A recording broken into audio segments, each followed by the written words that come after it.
Hey, welcome back. In this video, I'm going to show you how to clean up Gmail storage. The process is very simple.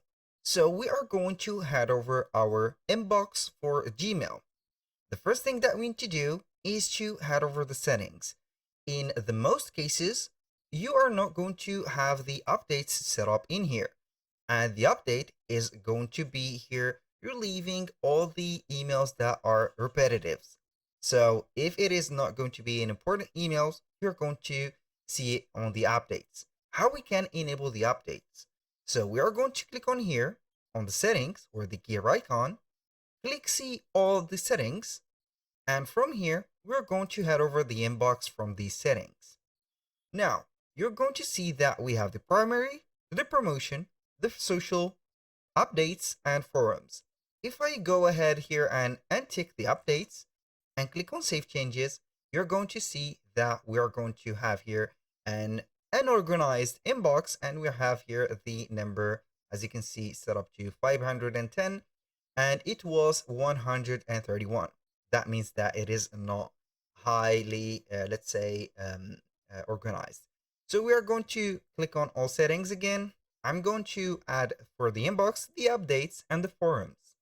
So with that, we're going to organize the emails that are going to be some updates from clients or from, let's say here, follow-ups into this case. And also for the forums, it is not going to be appearing. I'm going to click on save settings. As you can see, we have the number reduced to 131. So here you have the promotion, the social that we are not going to talk about because they are going to be here universal for all the email addresses or the inboxes.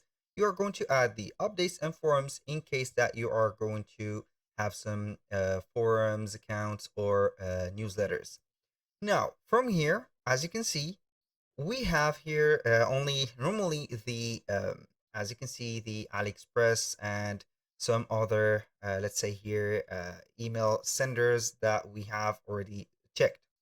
So for example, as you can see, the AliExpress will send me a lot of promotional emails that are not going to be here, let's say, labeled as promotions.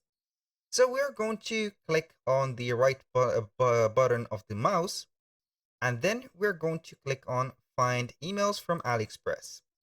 So here it will show you all the emails from AliExpress. So I'm going to obviously delete them. And as you can see, the number has decreased. You can go ahead and see that those are going to be the emails that should be on promotions, but they are not picked for them. So basically, if you want to, or you have a lot of, let's say, primary emails that you find them as promotions or spams, you can go ahead and select here the email sender, as you can see, address, and then click on find emails from this specific one, and then you're going to delete them. This is how simple it is to organize and clean up the storage within your email. And for deleting all the emails, for example, here for like these updates, you see them that they are not here very, let's say, needed. So we are going to select them all and click on delete. And with that, you're going to see them as here. So it is going to delete as much emails as we have. So it is going to delete 50 email per page for conversation, and then you are going to clear the section if you want. Basically, that was all for today's video. Thank you guys for watching. If you find this video helpful, please hit the like button and don't forget to subscribe.